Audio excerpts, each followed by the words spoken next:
Next, soil gel synthesis of nanomaterial.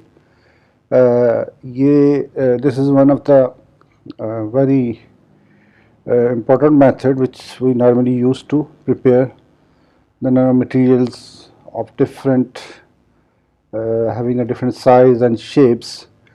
Technically sol gel जो है synthesis जो है इसमें अगर देखा जाए तो सोल और जेल टू इसमें words हैं. Now let first we see what is actually soul means in chemistry or in material science. So normally we say that any colloidal solution of a particle which is suspended in a liquid phase, it is known as the soul. So we treat it as a soul like. So similarly the gel is actually is a solid, but it is a macromolecule have in a structure, and mostly it is submerged in a solvent. So both these approaches actually, there are two approaches, in other words two steps in the synthesis of the nanomaterial via soil gel. First the soil is prepared, then the gel is prepared, and then we finally purify the nanoparticles. So this is very popular bottom-up approach compared to any other, and it is a part of it is also known as the wet chemical approach as well, because we use the different solvents like water and other polar solvent.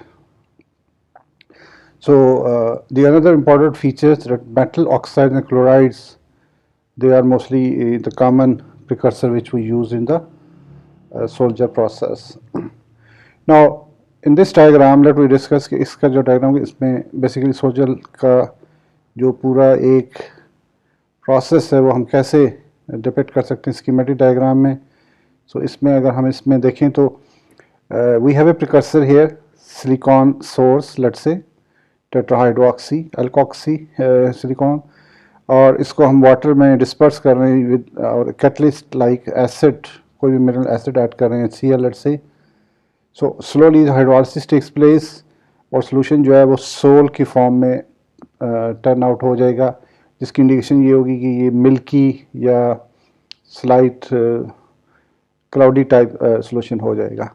So eventually, and this all happens on the stirring, और साथ साथ चूँकि हम इसमें catalyst add करते हैं तो stirring और a bit heat like 70 degree or 60 degree or 80 degree we use it to accelerate the process. Once a soil is formed, फिर इसको आगे हम इसमें जेल में इसमें कन्वर्ट होता है. इस प्रोसेस को कहते हैं एजिंग.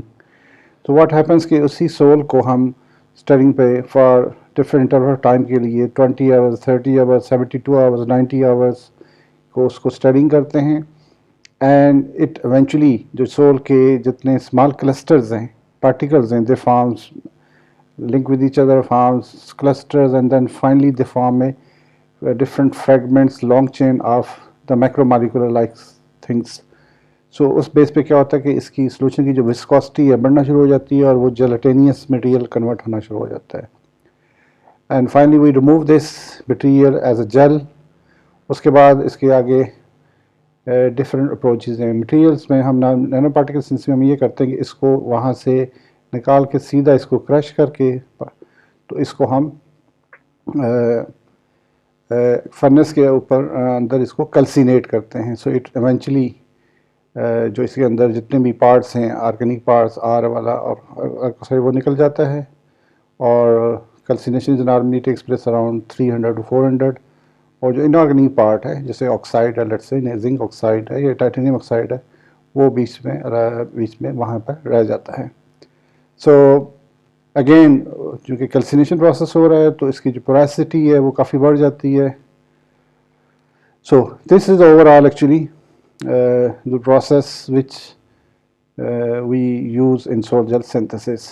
सोल के और भी है, ये सोल को हम इसको ग्रैनुलेट्स और इसको इमल्शन में कन्वर्ट करके फिर फ्रीज ड्राई ग्रैनुलेट कर लेते हैं, फिर स्फेरिकल पोरस पार्टिकल इसमें बना लेते हैं. So there are different approaches, but normally we use take the gel. इसको हम ड्राई करने के बाद उसको ग्राइंड करने के बाद हम उसको कैल्सिनेट करते हैं ताकि वो हमारे पास उस फॉर्म में पार्टिकल की फॉर्म में आ जाए. So in solution alkoxide और metal precursor are condensed, hydrolysed and thermally degrade, जो ऊपर हमने देखा था. This the result is the stable solution known as the sol, जिसको हमने ऊपर देखा था कि वो सोल में कन्वर्ट हो जाता है. So उसके बाद hydrolysis condensation increases the viscosity of the gel. Adjusting the precursor concentration, temperature, pH value can reveal the particle size. ये दो इसके बेसिकली फैक्टर्स हैं जो कि कंसनट्रेशन, टेम्परेचर और पीएच लेवल इनफैक्ट उसको से पार्टिकल साइज का हमें कंट्रोल कर सकते हैं. Now what are the features of sol gel methods, what are its characteristics.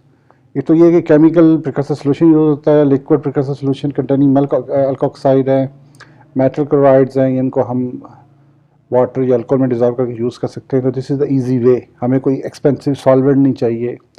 Second कि इसमें चूँकि हाइड्रोलिसिस कंडेंसेशन रिएक्शन होते हैं जो कि बहुत ही कॉमन रिएक्शंस हैं और इनके लिए extensive conditions like high temperature, pressure वगैरह यूज़ नहीं होते इसमें, तो इसलिए ये भी हमारे लिए एक एडवांटेज है. सो हाइड्रोलिसिस कंडेंसेशन ये मैनी स्टेप्स रिएक्शन है और कंटिन्यूसली टेक्स प्लेस, जिसकी वजह से 3 डायमेंशन का नेटवर्क बनता है जिसको हम सोल कहते हैं, यानी colloidal suspension. Finally the gradual transformation of sol into gelatinous network, जिसमें क्रॉस लिंकिंग जितने भी वो बन जाते हैं मॉलिक्यूल्स, तो उसमें ये एक सॉलिड जेल बन जाता है. द अदर थिंग जो पैरामीटर्स हैं जैसे पीएच है, टेम्परेचर है, drawing condition, they are actually used to manipulate the morphology and properties of the resulting material. और viscosity जो है sorry जो versatility है इसमें, this method can produce wide range of material including glasses, ceramics, thin films and nanoparticle with different properties. So हम इस method से बहुत सारी चीज़ें बना सकते हैं. और इसमें यूनिफॉर्मिटी, प्योरिटी भी मैटर करती है कि it's allow us to prepare you know the uniform composition of high purity and homogeneous mixing, homogeneous phase of the material. And again, the low temperature synthesis, salt gel is a very good technique because 70 degree, 80 degree we use it for sol and gel formation.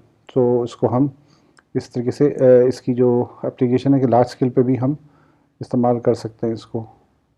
Multi component system is important कि हम अगर एक ही titanium oxide है तो उसमें अगर magnesium add करना चाहें, उसमें कॉपर ऐड करना चाहें और भी फेजेस, तो इस तरीके से हम इजीली इसमें क्रिएट कर सकते हैं. ठीक है. So it can be used to incorporate multiple component और सिंगल मैट्रिक्स, और इस तरीके से हम कंपोजिट इजीली बना सकते हैं. एंड ऑफ कोर्स ये जो हम बना रहे हैं चीज़ें, इनको डिफरेंट ऑप्टिक्स में, इलेक्ट्रॉनिक्स में, कैटालिसिस में, बायोमेटेरियल कोटिंग में इनकी काफ़ी ज़्यादा एप्लीकेशंस हैं वाया सोल्जर मेथड से. जो चैलेंजेस हैं वो सबसे बड़ा जो है वो ये कि जलेशन प्रोसेस जिसमें जल बनता है वो बेसिकली इट्स क्वाइट चैलेंजिंग, क्योंकि उसके अंदर जो कंसंट्रेशन का रोल है, कैटलिस्ट का रोल है, वो बहुत इम्पोर्टेंट होता है. सो वो actually we have to play with the different parameters like concentration, catalyst की amount और temperature वगैरह, जिससे हम उस जनरेशन प्रोसेस को कंट्रोल कर सकते हैं. Once it is form then it's okay. इसके बाद श्रिंकेज और cracking, impurity incorporation is common issue that need to be addressing during synthesis process, जो कि नॉर्मली चूँकि सॉल्वेंट जो है वो बाज़ ऐसा सॉल्वेंट यूज़ करना चाहिए जो कि एवापोरेट ना हो, लेस इजीली वो कुछ सॉल्वेंट होते हैं जल्दी एवापोरेट हो जाते हैं, उस स्पेस पे भी इसमें पीछे श्रिंकेज और क्रैकिंग आना शुरू हो जाती है. वॉल्यूम जैसे कम होगा, so again we get variable the results. So this is all about the sol gel method जो है, which is very popular in materials और for especially material में भी जो synthesis of nanomaterials है, और इस मेथड से हम तकरीबन हर मटेरियल को सिंथेसाइज कर सकते हैं. ज़्यादातर जो है ये मेथड जो ऑक्साइड्स हैं उनको बनाने के लिए हम इस्तेमाल करते हैं. So if you have any question drop me in the comment section please.